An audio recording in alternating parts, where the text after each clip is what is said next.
계속 중국 내의 분위기를 알아보는 순서입니다. 북한의 화성 15형 발사 이후 중국 내 북핵 위기감이 최고조에 달하고 있습니다. 중국 정부와 언론이 국민들을 안심시키려고 해봐도 그 불안감 증폭 억누르지 못하고 있는 것 같습니다. 자, 현재 중국에 번지고 있는 한반도 전쟁설에 대해서 이야기를 나눠보겠습니다. 이유종 기자. 예.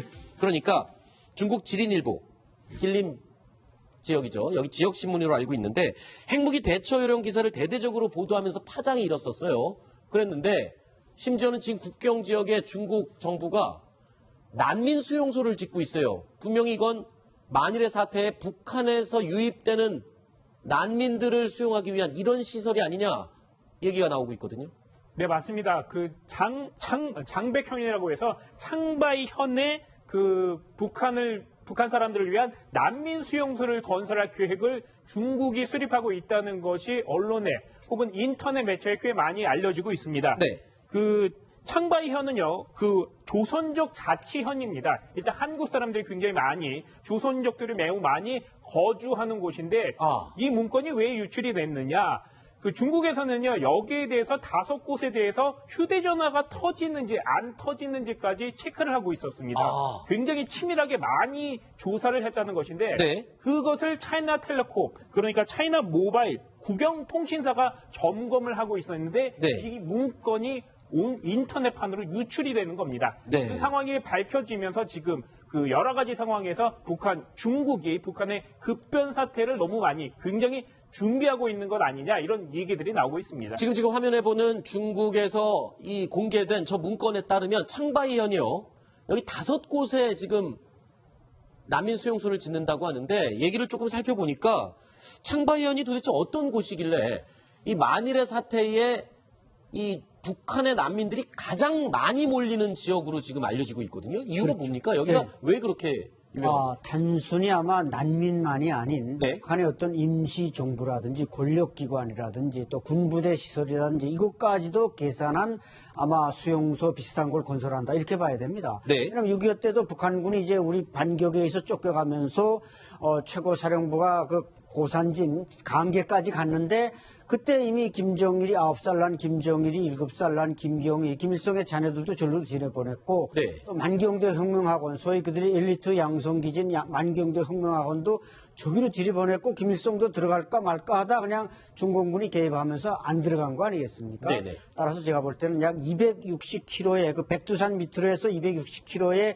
국경을 맞대고 있고 보천군이니 무슨 삼지연군이니 네. 그 소위 최고의 그 접경 지역이기 때문에 또 그 바로 이제 압록강에 이제 지류가 별로 깊지 않고 네네. 그러다 보니까 거기에 건너온 사람들을 바로 수용해서 아하. 북한이 뭔가 중국이 뭔가 북한을 접수하겠다 네. 이런 의지로 지금 저 수용소를 건설하고 있다. 그만큼 중국이 북한을 보는 시각이 우리가 보는 것보다 더 긴박하다는 얘기가 됩니다. 그러니까 중국이 자국민들한테는 안심해라 그런 일 없다라고 얘기는 하고 있지만 난민 수용소를 짓는 걸 보면 전쟁을 대비하는 그런 상황 아닙니까? 내부에서는 약간 목소리가 다른 거 아닌가요?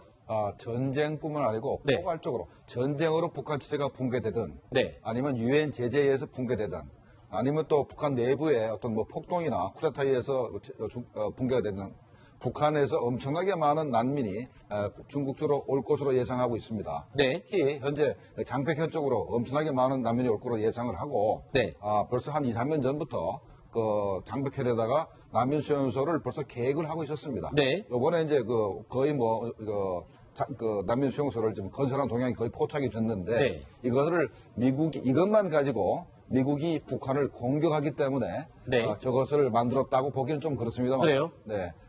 그러니까 조금 네. 그러니까 너무 저희가 확대 해석을 한 건 아닐까? 그런데 이제 제가 여러 가지 목적을 얘기했지 않습니까? 네네네. 어차피 공격에서 체제가 무너지든 네. 제재에 의해서 무너지든 내부의 정권 붕괴이든 어쨌든 간에 북한 체제가 붕괴되면 네. 엄청난 난민들이 몰려올 테니까 네. 벌써 한 2, 3년 전부터 계획을 쭉 세워왔습니다. 아하. 그래서 그 일환이 아닌 게 이렇게 근데 포괄적으로 해석할 수 있습니다. 공공연스럽게도 요 시기와 그게 맞물린 걸 수도 있다. 이런 또 분석을 해주셨습니다. 실제로 작년 가을에 네. 2차례 제가 파악한 것만 2차례 네. 중국군 야전군하고 네. 또 미군 야전군 군 차원에서 네. 행정군하고 야전군 차원에서 서로 만나가지고 인도주의적 대량 난민에 대한 구호 작전 계획에 대한 협의를 했어요. 아, 중국군과 미군이요? 미군이 인도주의적 대량 난민에 대한 구호 작전을 할 때가 제가 봤을 때는 북한밖에 없을 것 같아요. 그렇죠. 그래서 그런 정황을 봤을 때 한 번은 중국군 서부군관부 총사령관이 미국에 가서 네. 미 태평양 사령관 그리고 네. 미 1군단 사령관하고 그 협의를 했고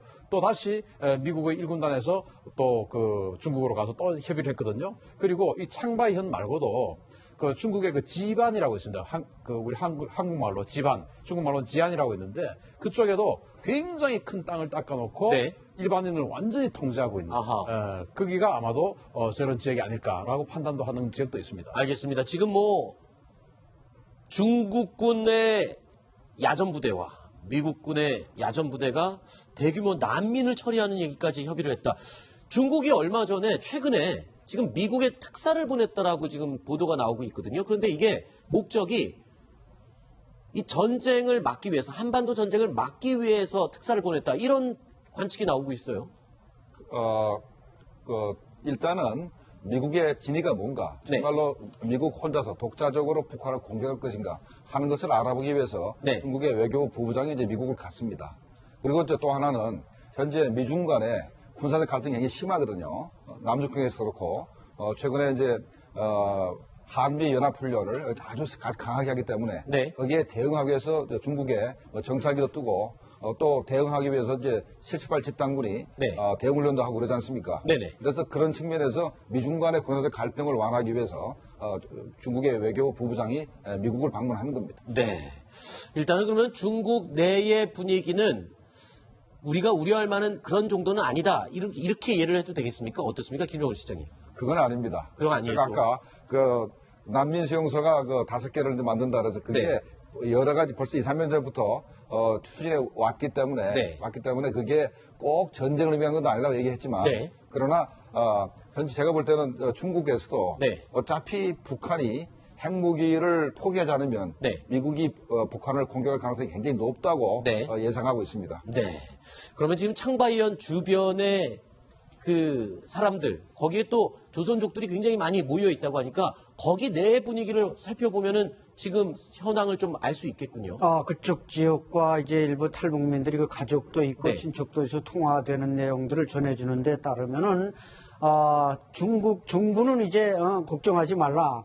우리가 싸워야 할 사람 뭐 한국이다 이렇게 이제 축소시키면서 말하고 있지만 실제로 그 지역 주민들은 지금 기본적으로 전쟁이 일어난다. 북한이 어떻게든 이제 미국한테 당할 거고 북한도 핵무기도 쓸 수 있다. 이렇게 자꾸 강조를 하고 있기 때문에 이런 수용소가 이렇게 건설되고 있다는 것은 그 말하자면 긴장한 정세의 하나의 대표적인 신뢰다. 이렇게 봐야지 단순하게 넘겨버릴 일은 아니라고 봅니다. 알겠습니다. 자, 중국 국경지대에 중국 정부가 난민 수용소를 짓고 있다. 만일 사태를 대비한 게 아니냐. 이런 우려의 목소리가 나오고 있다는 내용 정리해봤습니다. 북핵 시한이 임박한 것 같다. 이런 예측이 나오면서 이 상황에서 불거진 미국의 평창올림픽 불참 가능성 언급이 지금 논란이 되고 있습니다. 그 자초지종을 좀 짚어보겠습니다. 바로 이 발언들 때문에 논란은 시작됐습니다. There's an open question. I have not heard anything about that, but I do know that in the talks that we have, whether it's Jerusalem, whether it's North Korea, it's always about how do we protect the U.S. citizens in the area. I think it depends on what's going on at the time in the country. We have to watch this closely, and it's changing by the day. No official decision has been made on that. If we felt there was an issue, that would come up. 자, 먼저 언급을 했던 헤일리 유엔 주재 미국 대사. 사실 강경파에 속하면서 북한 제재에 대해서 아주 강경한 입장을 고수해왔던 인물인데 평창 동계올림픽의 미국 선수단 파견 아직 결정을 하지 못했다 이런 식의 이야기를 했어요. 이거는 굉장히 여러 가지 의미심장한 뜻이 담겨 있지 않습니까? 그러니까 첫 번째는 일단은 미국 정부 차원에서 네. 아직 입장이 확정이 안 됐다 네. 이런 의미를 얘기할 수 있습니다. 네. 근데 그 뒷 배경에 보면은 네. 평창 올림픽이 2월 9일부터 25일까지 열리거든요. 네. 그런데 1월달, 네. 2월달에 북한이 도발할 만한 그 계기가 한 두 번 정도 있습니다. 네. 1월 8일 날이 김정은 생일이고, 네. 그래서 작년도 1월 6일 날 실험을 했었어요. 네. 그래서 이제 금년도 1월 8일 주변에 해서 네. 실제 실험을 할 수도 있는 거고, 네. 그다음에 올림픽 기간 중인 2월 16일이 김정일 생일입니다. 그렇죠. 또 그때도 또 뭔가 도발할 가능성이 있기 때문에 네. 이렇게 1월, 2월이 다 위험하니까 네. 미국 그 대표단을 한국에 과연 보내야 되느냐 네. 하는 그런 것 때문에 네. 아직까지 미국 정부 입장이 확정이 안 됐다. 아니 그러니까요. 지금 그게 문제가 되는 거 아닙니까? 이유종 기자. 예. 그러니까 유엔 주재 미국 대사가 평창 동계올림픽의 선수들, 미국 선수들 파견하는 거 아직 결정 못했다라고 주장하는 것은 한반도에서 전쟁이 일어날 수 있기 때문에 우리 미국 선수들을 보낼 수가 없다. 이런 의미로 받아들일 수밖에 없는 상황이잖아요. 그런 배경에서 나온 건가요, 발언이? 네, 꼭 그렇다고 볼 수는 없는데 그렇게 읽힐 수 있는 개연성은 굉장히 다분한 것 같습니다. 네. 하지만 우리 정부가 지금 진화에는 좀 나서고 있는데요. 네. 거기에는 약간의 단서가 달려있다. 이렇게 오늘 춘추관에서 기자들에게 전했습니다. 네. 헤일리 대사의 발언은 나는 잘 모르지만 이런 얘기가 있어서 자신의 부분이 아니기 때문에 아하. 그런 얘기를 했을 것 같다라고 하는 것이 우리 정부의 속내고 우리 정부의 바람이지만 미국의 속내에서는 아직은 한국 상황이 그렇게 녹록치 않기 때문에 우리가 결정을 못했을 수도 있다라는 것을 외교적으로 암시하는 발언이기도 합니다. 네. 그래도 저렇게 주목받은 그리고 발언에 있어서 책임이 있는 인물이 저런 말을 했다는 거는 북한의 도발 가능성이 높은 이 상황에서 선제 공격 그리고 레드라인을 이미 넘었다 이런 것을 더 인정하는 그런 분위기로 지금 가는 그런 상황 아닌가요?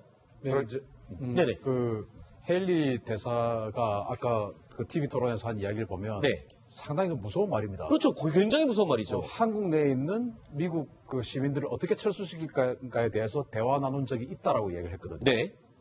그리고 또 백악관 대변인 이야기는 평창 올림픽 아직 결정된 바가 없다.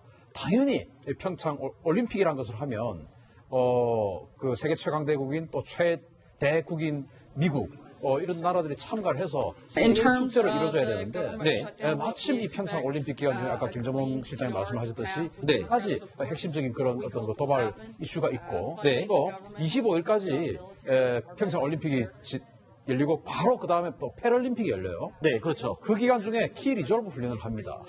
키 리저브 훈련하면 아주 시작하죠. 예민하게 반응하는. 그렇죠. 그렇기 때문에 미국으로서는 지금 키 리졸브 훈련을 연기를 할 것인가 안 할 것인가 지금 결정 안 한 겁니다, 지금. 네. 그런 상황에서 분명히 지금 북한이 가만히 있지 않을 텐데 네. 그러면 평창 올림픽을 어떻게 해야 되냐. 네. 그게 또 미국 시민들인데 아하. 그리고 사실은 평창이라는 것이 휴전선하고 대단히 멀리 떨어져 있는 것은 아니거든요. 네. 그런 면에서 이거 굉장히 사실은 심각한 문제다. 네.